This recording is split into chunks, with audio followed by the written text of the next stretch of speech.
Inalala ni PBA legend James Yap ang panganay na anak na si Bimbi sa ika-18 kaarawan nito, ngunit may hanash ang ilang netizen.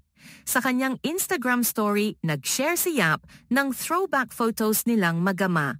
"Happy 18th birthday, Bim! I love you!" Inilagay niyang caption. Ilan sa mga netizen ang nagtaas ng kilay sa motibo ng pagbati ni Yap sa anak niya kay Chris Aquino dahil kandidato siya for re-election bilang San Juan City Councilor. Narito ang ilan sa kanila.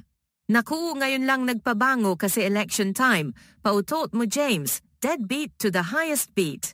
Bata pa ni Bim sa pic, halatang di niya dinadalaw lately. Etong mga tatay ng mga anak ni Chris, mga walang kwenta. Di na nga nagibgay ng financial support, kahit moral support man lang wala din.